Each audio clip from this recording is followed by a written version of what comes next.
So during 2020, my dogs and I, the most normal thing we could do was just take a drive. Okay, drives, you could just get in the car. Nothing was open, but you could take a drive. And so we get in the car, and I put on this playlist and just drive. Eventually, we went out looking for food. And I know that sounds crazy to say it that way, but remember, 85% of the underlying conditions. I never once set foot in a market because I was afraid. All of my food came from friends and street vendors. Yeah. Yes, I support street vendors in case anyone's wondering.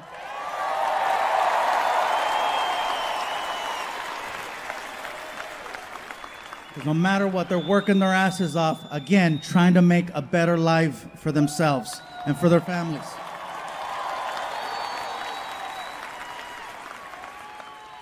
After leaving a taco stand one night, I realized that a lot of people needed to step out of their comfort zones in order to find alternative ways of making ends meet. I made the mistake one night of assuming the guy working the stand was Mexican. He wasn't. I even spoke Spanish to him, which is a no-no. The rule is, when engaging a brown person, you must speak English to them first, and then if there's a language barrier, then you go to Plan B high school Spanish. You start off in English. Hello, sir, may I? ¿Qué? No entiendo. ¿Qué pasó? Oh, hold on, I got this. Hola. Yummy.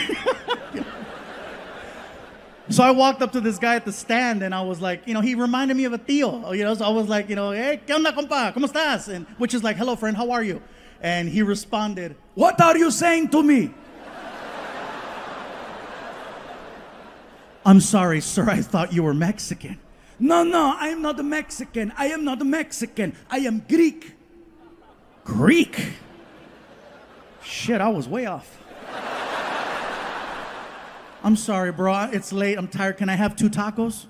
What do you mean, can I have 2 tacos? I just finished telling you I am not a Mexican. I am Greek. I do not sell taco. I sell gyro. Gyro? And then I remember seeing writing on the front of the cart, and I just thought it was like the guy's name or something, right? I was like, it spells it out. Gyro. Gyro. He got all pissy. It is not a gyro, it is gyro. That shit says gyro. It is gyro. Bro, I'm tired, it's late. What is a gyro?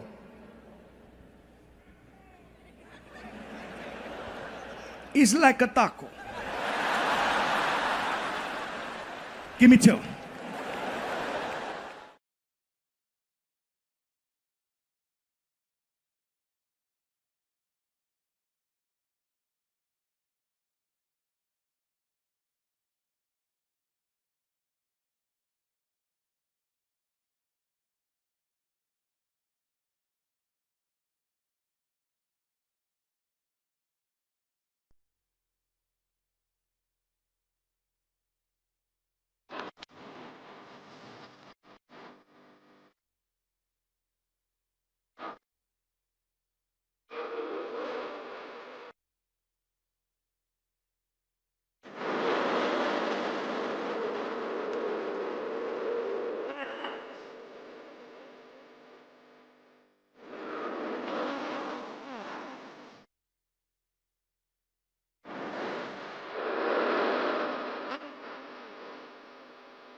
Otherwise,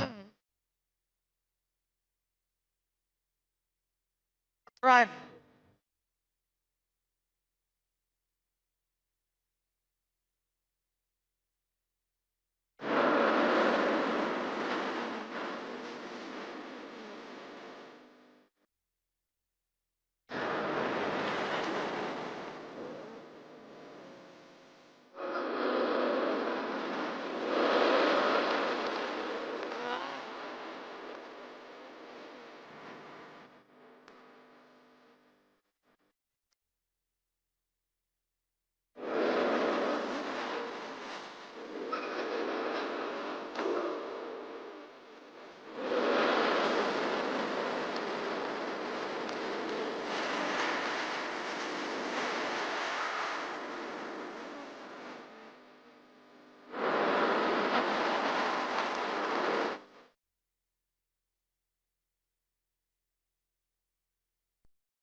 So let me tell you guys, I'm in the doctor's office and he tells me, he says, listen, Gabriel, obviously working out isn't cutting it.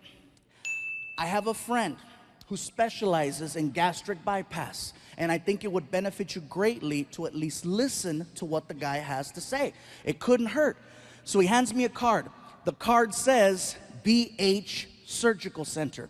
I make an appointment. I show up to this place. I get to the door. The door doesn't say BH Surgical Center. It actually says Center for the Morbidly Obese. Yeah, that shit's not cute. So I figure I'm there, I might as well check it out. So I walk in, I go over to the receptionist, and I ask, right spot? And she was cool. She was like, yes, sir, you're in the right location. Can I ask you something? Absolutely. Why does it say Center for the Morbidly Obese on the door? The doctors prefer it that way. Why don't you have that on the card? Because then you won't come in. First time? Yeah, first time. So she hands me a clipboard, and she goes, please take this clipboard and have a seat. They'll call you in a few minutes. So I turn around and I sit down on this couch, and I start filling out the paperwork. And it wasn't like insurance forms and stuff like that. It was actually more of like a questionnaire. They ask you a bunch of questions, and you have to answer from 1 to 10 how unhealthy you think you are. And it's not going good. It's not. I'm like, oh, freaking 8, 8, 9, 9, 9, 9, 10, 9, 9, 10, 9, 10, 10, 10, 10, 10, 10, 10. And as I'm filling out the paperwork outside the door, I hear.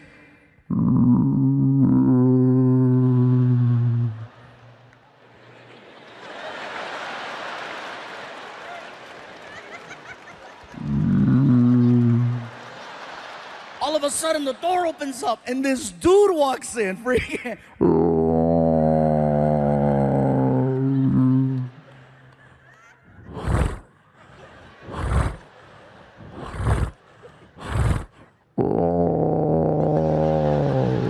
I was like, oh my God, you're morbid. Immediately, my score got better. I'm like, shoot, I'm a 4, 4, 3, 3, 3, 2, 2, 2, 1, 1, 1, 1, 1, 1, 1, 1, 1. I'm healthy by default. He makes his way over to the receptionist, and she's like, are you here for the 8:30? Is this your first time here?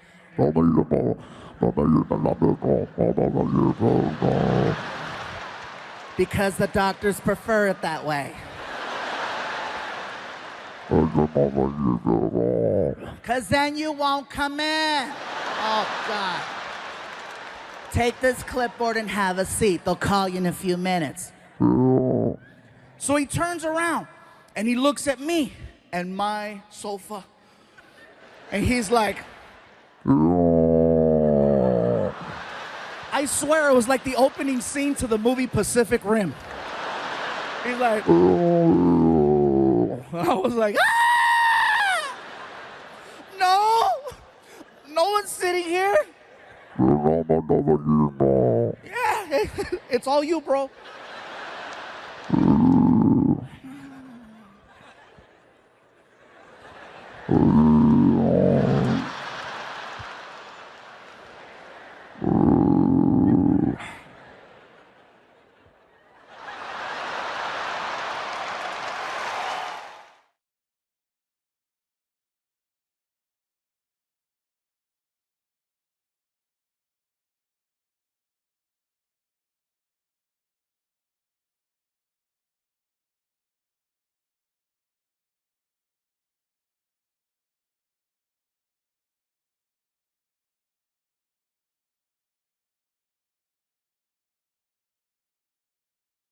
The problem is that my son is very spoiled, and I realize that it's my fault.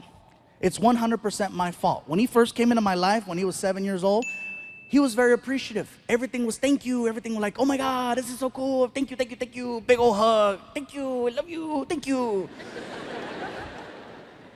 And what I did is that I started giving him stuff, and I never expected anything for it. And with me, I was always like, I work really hard to have nice things. And is it a crime that I want my family to have nice things? I figure, I went through a lot. I just want my son to have the best. But you can't always give them everything, because then they don't learn to appreciate and value things. And I had to find out the hard way.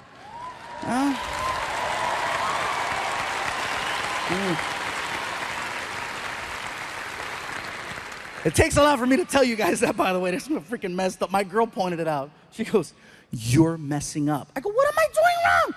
She goes, you don't let them earn anything. You don't let them try. You don't let them make an attempt to try to work towards something. So of course he doesn't appreciate things.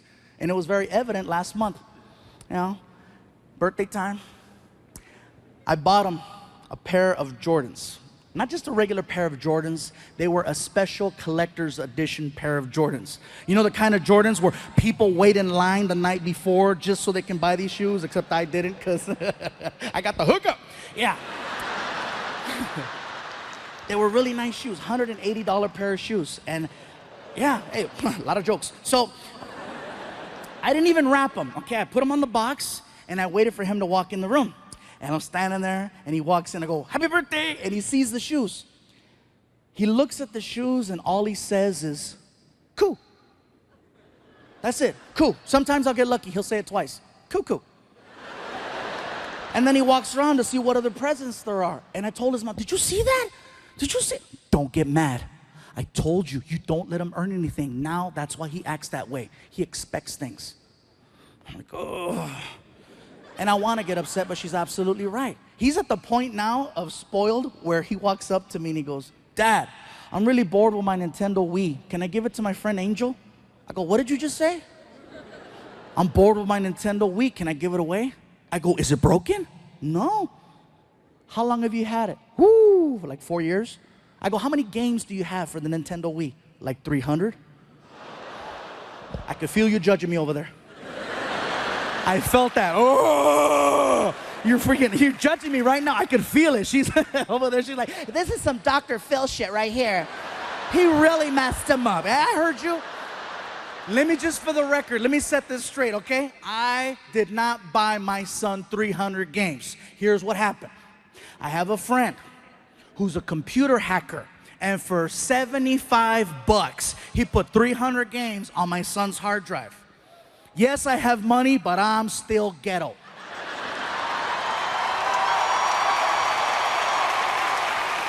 Oh, yeah. So I tell Frankie, do you realize how lucky you are? And then he rolls his eyes. Oh, lucky. I go, yeah, dude, you are. I says, you got a Nintendo Wii that works. You've had it for 4 years, and it still works. If something happens to it, I can take it back to the store, get you a new one, because I got a warranty that'll last you another 4 years.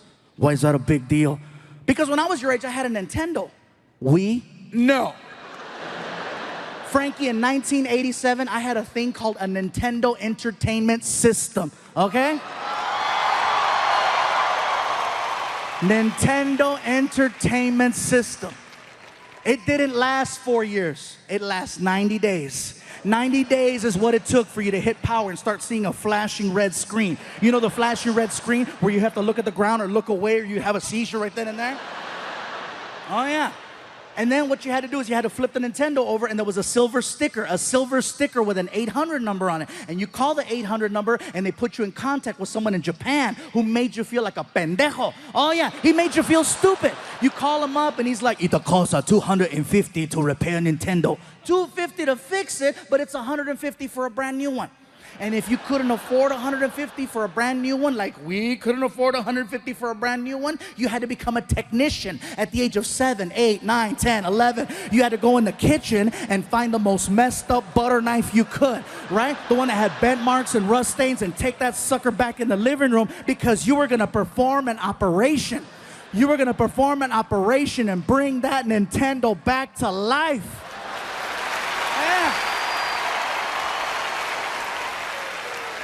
You had to work to play. You had to unplug it, plug it back in, power reset, power reset, power reset. It was like performing CPR. You'd hold a cartridge, and then it was like, you push it down, you push it up, you push it down, you push it up, push it down, you push it up, push it down, you push it up. Give it oxygen.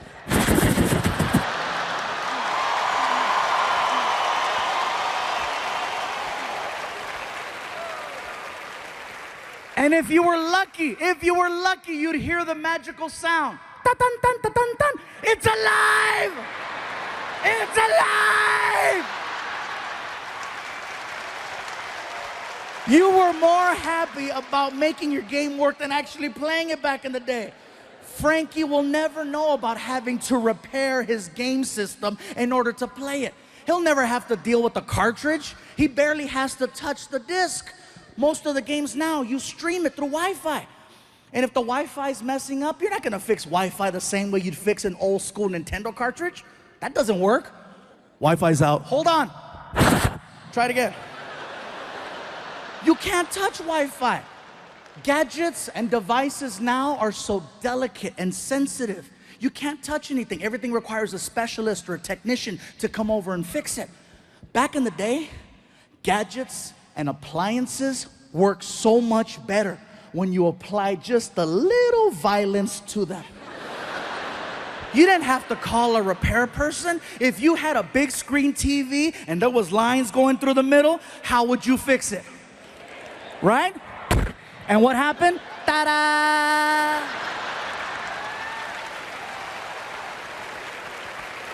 Let you try that method tonight on a flat screen and see what happens. Stupid flat screen. Broke it! Pick it up right there. I got a warranty. Come on, let's go. I told a story that went viral called the racist gift basket story. The story itself is about 15 minutes long, okay? I'm gonna give you the 3-minute version of that story so you understand what's going on. Basically, Martin and I are doing a show in Sacramento, California. We're driving from LA to Sacramento. We're passing through a small town called Fresno. As we're passing through Fresno, we reach out to the local promoter who does the shows there. We're good friends with him. And he tells us, you know, because we're trying to have lunch, and he goes, he's busy, but by the way, G. Riley's in town. And we're like, oh shoot, our friend G. Riley's in town. He's at the hotel. All right, he's at the hotel. We knew exactly where he was at. So I say, Martin, how about we go and visit G? Martin goes, let's stop by. I figured first, let's go pick up some soda, some drinks, so we can surprise him. So we get to the market. As soon as we walk in the door, we see a whole pile of gift baskets. Martin goes, we should get him a gift basket. I said, Martin, G. Riley doesn't like gift baskets, okay? He doesn't like the fancy wine and the fancy cheese and the sausage. He definitely hates crackers. You don't even know why that's so funny. But anyways, I said, how about this, Martin? He doesn't know we're coming. Let's have a little fun with him. How about we make him a racist gift basket? And Martin goes, what's that? I go, you know, Martin, a racist gift basket. A gift basket designed to have fun with whatever race you're trying to mess with. Now, in G's case, he's black. It was easy. Now, I say easy not to be an ass. I say easy because there's so many stereotypes attached to African Americans. So we have this empty gift basket. What did we put in it? Fried chicken, watermelon, Kool-Aid, grape soda, barbecued potato chips, sunflower seeds, an Ebony magazine, a Chris Rock DVD called Bigger and Blacker, Magnum condoms, Newport cigarettes, a rack of ribs, the recipe for cornbread. We put everything but a white girl with a big ass in the basket. We wrapped it up really nice. We put a big bow on it and we took it to the hotel. We had the girl at the front desk deliver it to his room. Martin and I are waiting in the hallway where he can't see us. So she knocks on the door. G. Riley opens the door. She gives him the gift basket. He says thank you, closes the door. Martin and I run over to the door and we start listening to him opening up the gift basket. As he's opening it, he's getting excited. And he is enjoying every single thing he is pulling out of that basket. He is loving this basket until he realizes it's a practical joke. And then he freaks out because he read the greeting card. The greeting card freaked him out because now he thinks that the KKK sent the gift basket. Now some of you are like, why does he think that? Because that's what we wrote. If you're gonna do a practical joke, you go big or you go home is what I'm trying to say. So he freaks out and he tries to run out of the hotel room. As soon as he gets in the hallway, he sees Martin and I laughing and he puts two and two together. So then he cusses us out. He forgives us, gives us a hug, high five. We go back in his room and then I eat his chicken. What winds up happening is that story goes crazy on Comedy Central. People are giving him a hard time, so they pull it. Next thing you know, I upload it through YouTube. 10 million views it gets on YouTube. Then they flag it because the word racist is on the title, so it gets pulled off. So then I re-upload it, it gets another 10 million. Then I had people share it. All in all, the video's probably gotten about a little over 100 million views. So here's what happened. Just like the chocolate cakes,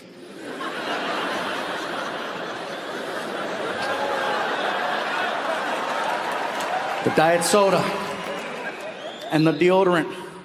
Before you know it, people started bringing me Mexican racist gift baskets.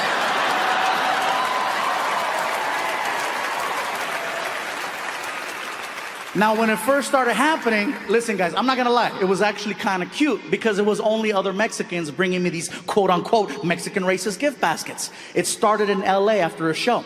This one guy walks up to me with a basket and he's like, hey, what's up, homie? Got you a racist gift basket. I said, we're the same race. Yeah, whatever. All right, whatever.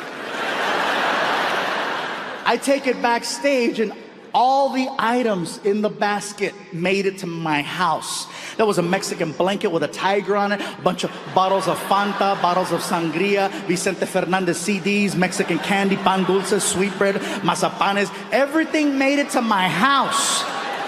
Now, the more East Coast we started traveling and the more down south we started performing, the more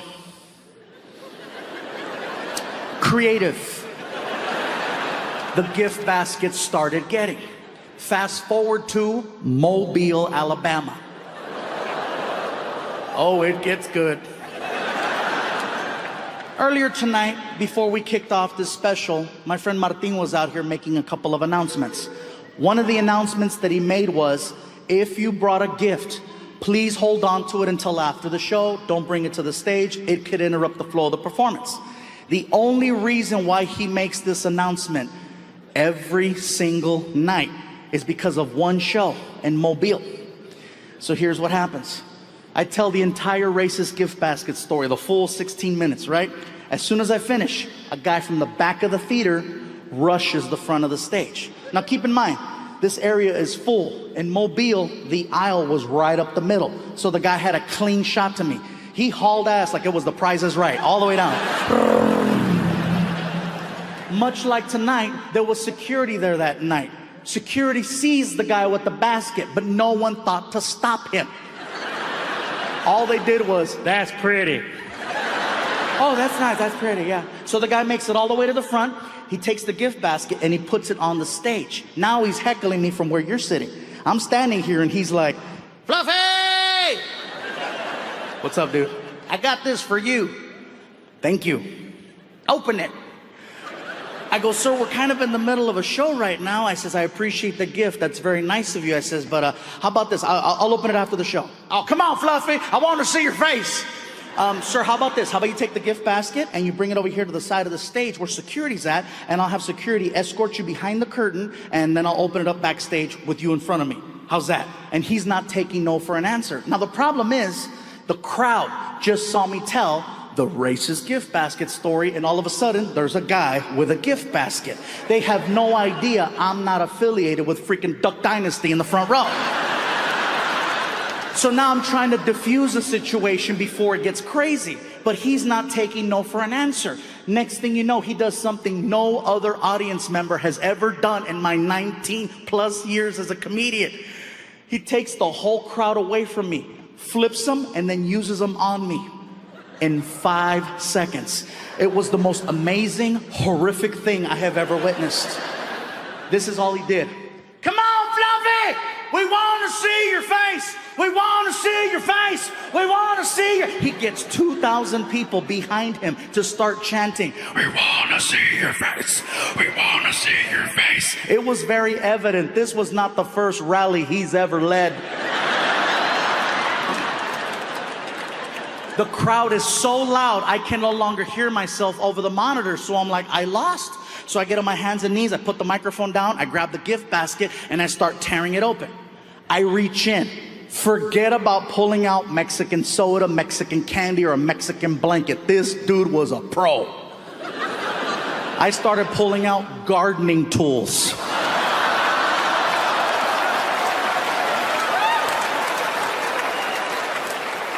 I'm pulling out a rake, a toy shovel, a toy leaf blower. Dig deeper, Fluffy, dig deeper.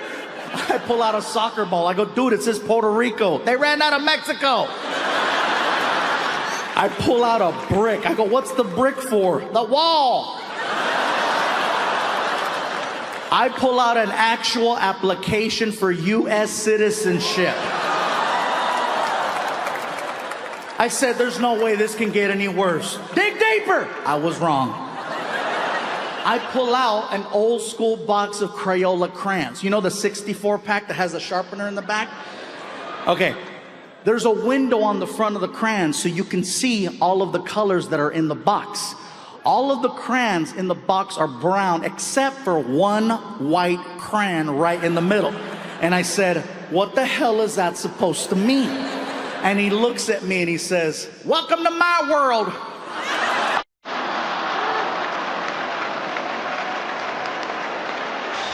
In front of him.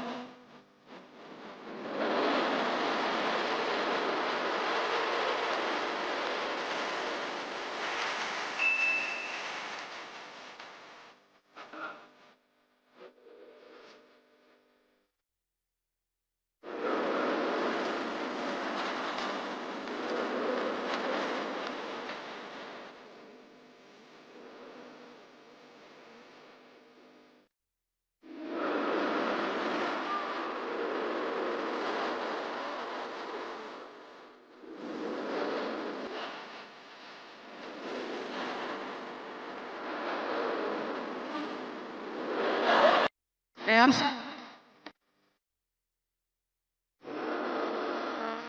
you know, Disneyland.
So then she walks me into the doctor's office. I sit down, doctor walks in, and we spoke for an hour. In a nutshell, what he says is that he wants to take my stomach, which in his opinion is the size of an NFL football, and he wants to cut it and make it the size of a hard-boiled egg. Therefore, you only eat this much and you lose weight with time. Problem with gastric bypass is that if you don't stick to their program religiously, not only will you not lose weight, you will gain weight and you'll have a series of complications. And then he asked, do you travel a lot? I'm like, I'm on the road 46 weeks out of the year. He goes, this is not gonna work for you. I'm like, I agree, I like 2 eggs. I said, well, what should I do? He goes, I don't know, but this isn't gonna work. So I left the office. I was bummed out, you guys. I get in my car. I was so depressed because I'm like, someone told me I got 2 years to live. Surgery is my last hope. And so I started crying. I was sad. I was in the car. I'm crying. I'm like, what the hell am I gonna do? And the only thing that could cheer me up was a drive-thru. And I know that sounds crazy. Some of you are like, isn't that what got you in that position to begin with? Yes, but it's the only thing that made sense. There's a reason why it's called comfort food. Think about that. Anytime you see someone eating a burger, they never look sad. They always look happy. You might look sad walking in, you might look sad walking out, but when the actual event of eating a burger is happening, life couldn't be better. That's right. My girl told me that I make sounds when I eat burgers. I didn't know. Apparently I do. I'm eating a burger and I'm like,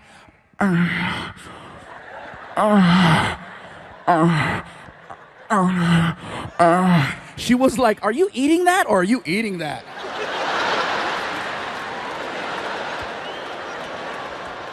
Think about it. Who's sad when they're eating fast food? I'll tell you who's sad. The person eating a salad watching someone eat fast food. That's who's sad.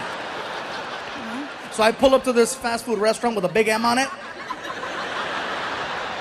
And the guy in the speaker's like, may I help you? And I'm crying. I'm like, you have no idea.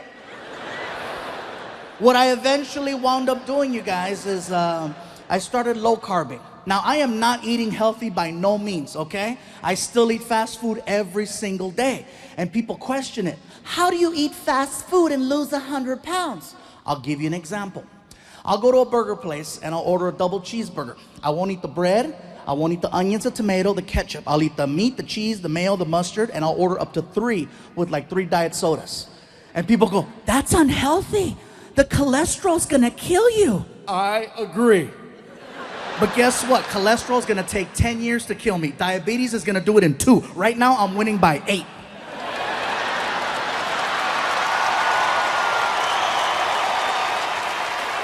Hell yeah, that's called fluffy math, bro. There's a lot of people mad in here right now. Fluffy found a loophole, yes. So I started low carbing, I started doing yoga, and I know that sounds like a joke right there. Yeah, some of you are like, he means yogurt. No, yoga. Freaking DDP helped me, and then I started lifting weights, and it's kind of hard for me, guys, because now I have people at my shows telling me, we're noticing there's a little difference. You're a little less fluffy. What's gonna happen if you keep losing weight? What are we gonna call you? What are we gonna call you? I lift weights. Call me Buffy. I don't care. The point is that I'm not trying to lose weight for vanity's sake. I'm very secure. The point is that I'm trying to lose weight so I can be around for my family, so I can be around for my friends, and so I can be around for you.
Oh, yeah, man. Oh, and by the way, before I forget, I know I have a habit in my shows of sometimes throwing a little Spanish in there. If you don't understand Spanish, I do apologize, okay? I promise I will be translating. I don't want anybody freaking out or reporting me to the management with concerns or issues, you know. What the hell is going on in there? What kind of show is this? No, somebody better hit the SAP button on that sumbitch real quick. I didn't pay good money to hear some Samoan speak Spanish.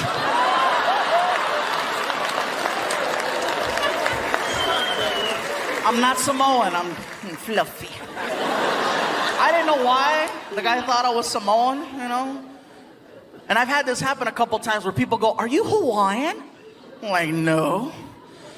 No, not just a shirt. I thought it was just a shirt, but no, how could it just be a shirt? Just because you wear a freaking sombrero, that doesn't make you Mexican. I see white people Cinco de Mayo wearing a sarape, walking a donkey with a sombrero. You don't look at them and go, "Hola, amigo." No, you're like, "Hey, Ted. Hi." You know, and he's walking around, "Hola, come on. Come on, stupid donkey. Donkey, come on." I don't get it, man.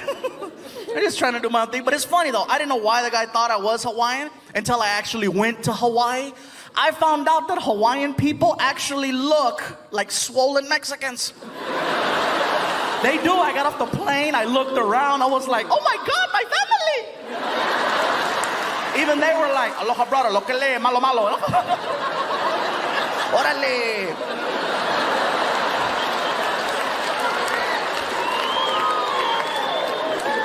I loved Hawaii. Hawaii was great, man. They have a lot of different cultures there. They have a lot of Asian people. A lot of Koreans.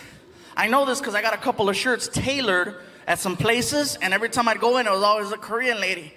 An older Korean lady who was mean. I'd walk in, and this one lady always had a comment to make. I'm there for a week, and every day she had a different comment. I walk in one day, and I couldn't say anything either because she was 75 years old. I can't say nothing back, you know, but there I am walking in. The lady behind the counter, oh, look at who's here. Look at who's here. Oh, shit, we're gonna work hard today.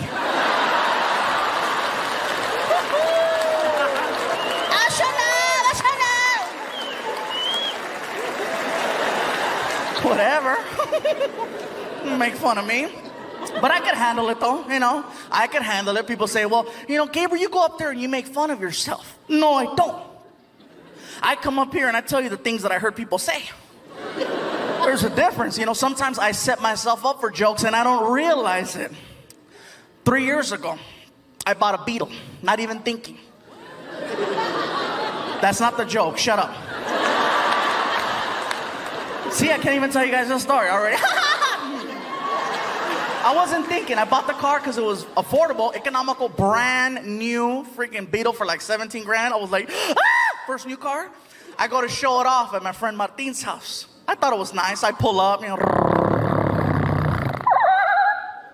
Martin! He lives in the hood. I don't get out the car. Across the street, there are these gang members. The kind of gang members, they don't really get into, you know, like shooting people and stuff like that. They just hang out on the porch and talk a lot of smack. And so I'm there in a Beetle, and across the street, I hear this, right? I'm like, "Martin!" And over here, I hear, "Órale!" Hey, what's up, guys? How's it going? How'd you get in there, is it?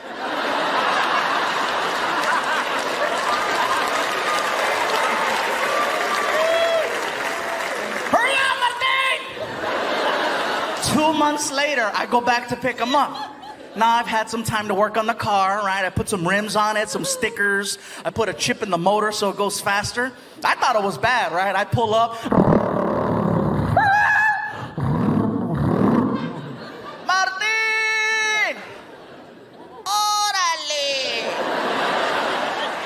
I'm not turning around. Hey! Hey! I don't see you. Hey! Oh! What? Check it out, hey! It's the Fat and the Furious!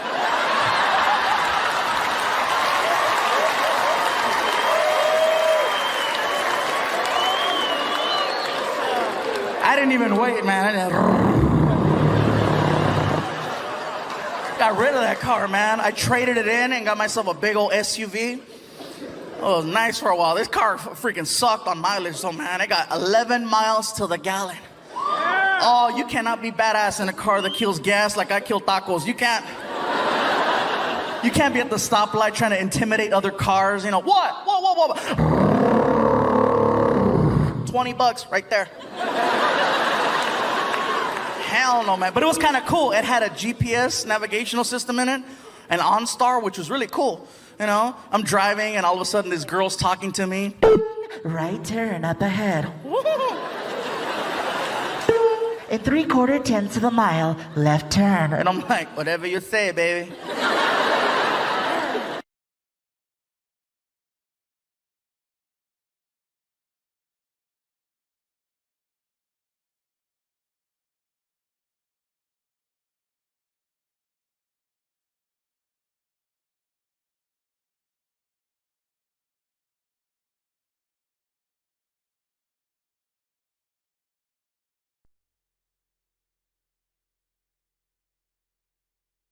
The sound.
Martin and I just got back from India. Yeah. So let me tell you, I started posting on Facebook and Twitter that we were gonna go out there to do these shows. And then people started sending me messages, questioning what I was gonna do. First of all, are they gonna understand you in India? Will they understand English okay? Will they be able to follow along with your stories? Once we got there, I come to find out that more people speak English in India than in all of the US and Canada put together. Might as well throw Mexico in there for extra credit. Because there's that many people, and yes, they have the internet. They got the internet, they got Bollywood, they got Hollywood. They understand American culture so much more than we understand theirs. Second thing, people tried to warn me about going over there. Gabriel, be careful. India is a third world country. Don't drink the water in India. It contains parasites that'll make you really sick. Don't eat the food from the street people, especially the street meat. It contains a parasite that'll make you really sick. And most importantly, there's a lot of crime over there. Don't stay out late. When the sun goes down, you go down. I'm like, is it that bad? Parasites. So I'm like, let me get this straight. There's a lot of crime. Don't stay out late. Don't eat any of the food from the street vendors. And don't drink the water. Why does that sound familiar? That's Mexico!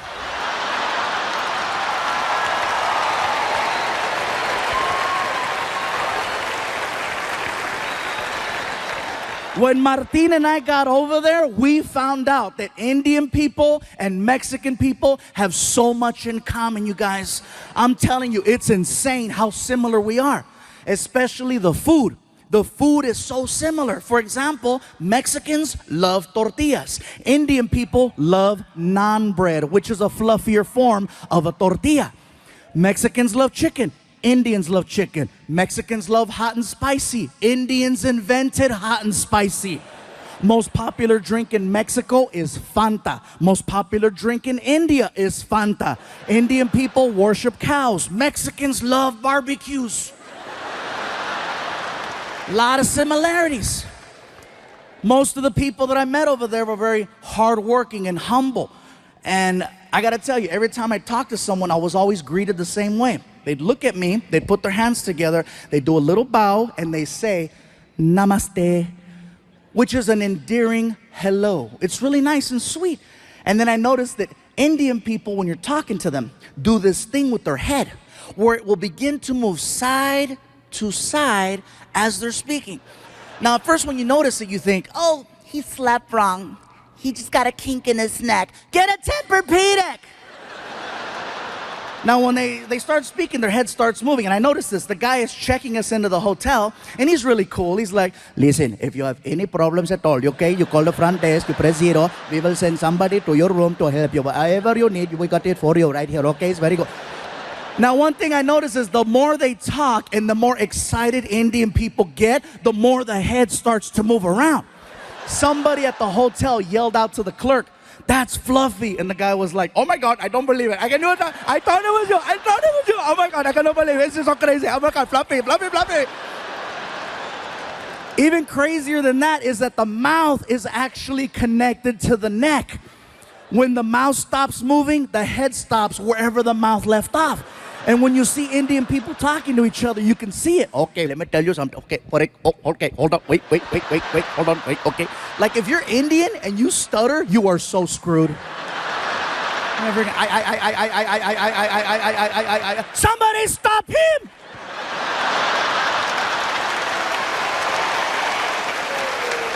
I'm not gonna lie, you guys. When I first saw this happen, I thought it was hysterical. I thought it was funny. But then I started thinking about it. Head movement is just a form of expression. No matter where you live in this world, people express themselves in their own unique way, whether through facial expressions, hand gestures, body movement, extra words. Everywhere you go, things are different, and that's just how they express themselves in India. Now back to the whole Indians-Mexican thing. That is something else that we share in common with Indian people. Head movement. Now some of you in the building tonight are like, stupid, we don't have head movement. Yes, we do. It's a little different. See, with Indian people, the head movement is side to side. Mexicans, our head movement is front to back. The difference between that is that with Mexicans, we have to be very, very upset in order for you to see the head movement. Otherwise, you can't tell. With Indians, it's all the time. Oh, today is such a nice day. It is such a beautiful day today. I'm so happy. It's very nice, very good. Oh my God, I can't believe it's so nice. It's such a Mexicans, when we're mad, that's when it comes out. For non-Latinos, hey, trust me, you cut off a Mexican in traffic, see what happens. ¡Sácate, pendejo! ¡Lárgate, cabrón!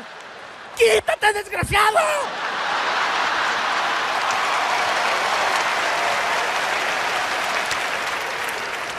That's funny. I don't know why the black people are laughing. You guys take it all. Oh, no, you didn't. Oh, hell no. I know he ain't talking about me. I hit a bell. I hit a bell.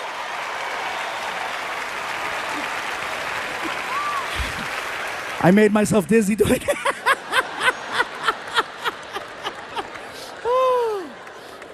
So let me tell you guys, if you ever get the opportunity to travel to India, I encourage you to check it out. You are gonna see some beautiful things.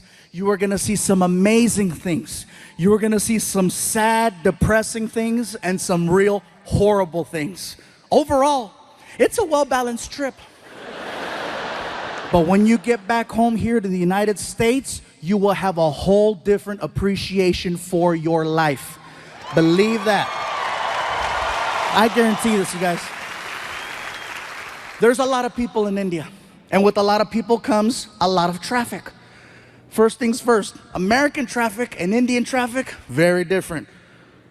Here, whatever happens on the freeway will stop the whole freeway. In India, there's 10 times the traffic, but it moves. See, the problem is Americans, we're fascinated by accidents. We're fascinated by the idea of seeing potential death. That's why we slow down on the freeways. We say we don't want to see it, but what happens in traffic? You know, what's going on over there? There doesn't even have to be a collision. You could be on the 101 freeway and a car has a tire blowout and it spins.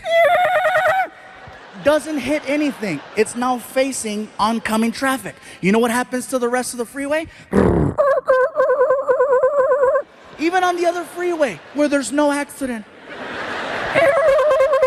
And again, what's going on? What's going on?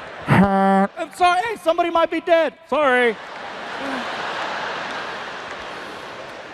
In India, if there's an accident in the middle of the street, you know what they do? They drive right around it. They don't stop. And it's not that they're not sensitive to the situation. They are. It's just that there's so much chaos that happens on a regular basis. They just need to get to work. They do see what's happening. And believe me, they're heartfelt. You know, they'll drive around. I'm so sorry for you. Nothing stops the flow of traffic in India. They need to get from point A to point B. And so they go. If there's an accident, they drive around. If there's something blocking the street, they get on the sidewalk to go around. It's amazing the way they drive. And here's something else. No one uses turn signals over there. No one uses turn signals. They use a horn. Now, if you go to India tomorrow, from the time you get there to the time you leave, you're constantly going to hear a horn. It's an actual language when people are driving. I'll show you. You're driving? Car on your right. Car on your left. Light up ahead. They talk to each other while they're driving, and they barely miss each other every single time. Also, you'll be on the 101 freeway here, and there'll be 6 lanes. In India, you'll see 6 lanes, but guess what? You'll see 12 cars across. Yes, they have lines, but they're basically there to let you know more or less the direction you might want to go in. They're this close to each other, and even at the light, they communicate. You see everything. Cars, trucks, vans, motorcycles, pedestrians, cows, children, all waiting for the light. And they talk at the light with the horn. Very good, you can go, you can go. Welcome, you're welcome, go. Nothing stops the flow of traffic over there. Indian people drive, think of ants. You know how ants travel in a straight line? And if there's something in the way like a rock, ants will split up, go around the rock and reunite, or climb over the rock. Worst case scenario, they dig a hole and go under the rock. That's the mentality of driving in India. A man can get shot in the middle of the street. People just look at each other. Somebody pick him up. And they'll drag his ass onto the sidewalk. And if there's an accident and they need to get around, guess what's gonna happen to that guy on the sidewalk? Nothing stops the flow of traffic in India except a cow. Now, I know we've always heard the stories and the jokes about, oh, Indian people don't eat hamburgers. I asked the question and I found out.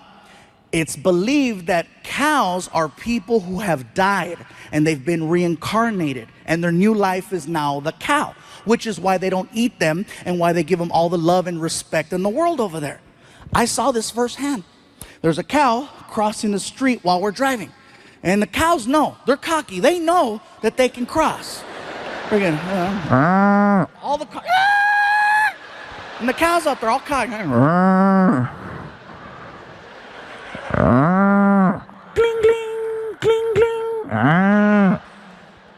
No one honks at the cows. No one yells at the cows. No one touches the cows. They wait for the cows to finish crossing. The cow that we had laid down. The driver just shut off the car. Started tweeting. There is a cow in the middle of the street. Hashtag Momo.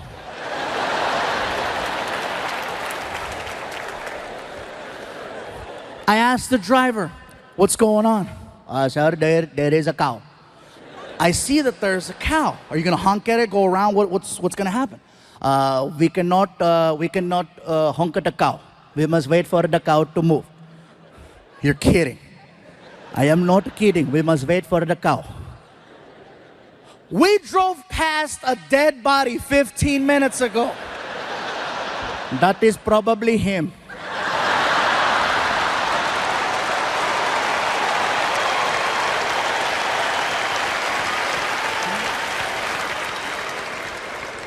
Like seriously, the driving situation over there is so intense, you guys. One morning while we're there, I needed to get to the airport fast because I overslept. And so I get in the cab and I hand the driver a $50 bill. And I go, sir, I am running very late. I need to get to the airport as soon as possible. Whatever side street you have to take or back road, I'm all for it. Whatever you have to do, let's do it. And I hand him the money and he goes, very good, let's go. And we take off. The guy is hitting anywhere from 50 to 70 miles an hour on the street. We are making incredible time. I notice that we're heading in the direction of a red light. You ever been in a car with someone and you're paying attention to what's going on and you notice that you're about to hit a red light and you know how you start to mentally and physically prepare yourself for the deceleration of the car and you start anticipating the pressure from the brake, and if you don't get the sensation of slowing down by a certain point, all alarms go off in your head and you sock the driver in the chest. Hey! Not only did I not get the sensation of slowing down, I got the opposite. He gunned it towards the light and it caught me off guard. I couldn't even scream. I was like, and then I got air. Hey, pull over! Pull over! He didn't even know what he did. He looks at me, he goes, what is wrong? What do you mean, what is wrong? Dude, didn't you see the red light? As calm as can be. Didn't you see there was no one there? You told me, whatever you have to do, okay? Whatever you have to do, you do. Out of all the countries I performed in, my favorite country outside of home is Australia. And I'll tell you why. Australia, much like us in America, has its list of priorities.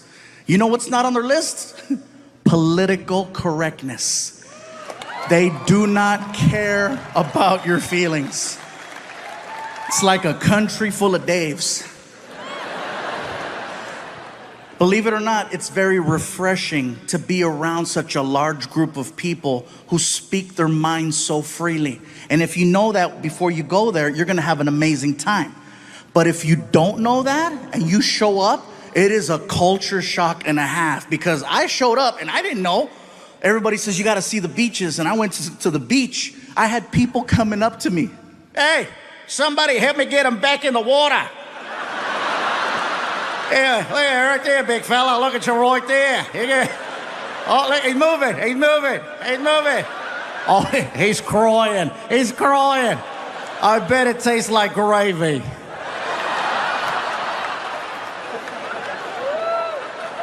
It's not bullying if everyone does it.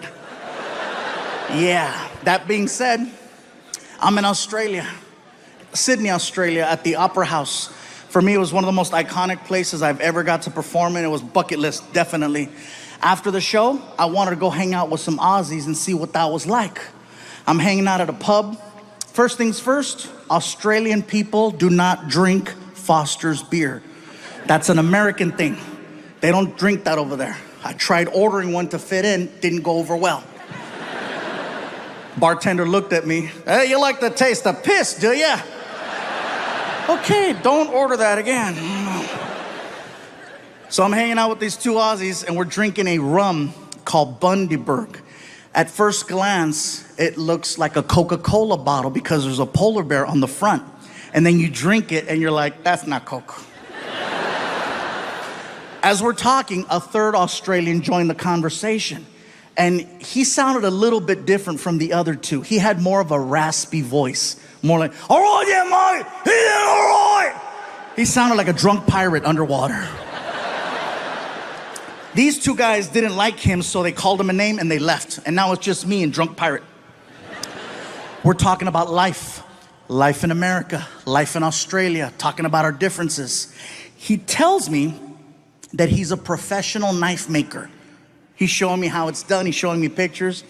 We wind up polishing off 3 bottles of this rum. And drunk wasn't even the right word to describe our level. My tour manager, Ryan, he comes up to me and he says, Gabe, time to go. And I look at Ryan and I'm like, but Ryan, I just made a friend. And he makes knives. And they're pretty. My tour manager always knows how to talk to me no matter what condition I'm in. If I'm drunk, he knows better than to talk to me like I'm an adult. He talks to me like I'm 2. He looks at me and he says, hey, buddy. You hungry?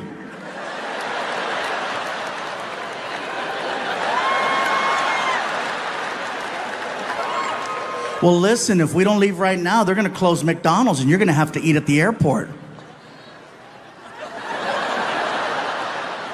I gotta go. Oh, Mom, you gotta go, no worries. And he goes to shake my hand. And when he shook my hand, he put his personal pocket knife that he made in my hand as a gift. That's for you, Mike. Thanks for being nice. Thank you. Thank you. I'm gonna cut cheeseburgers with this.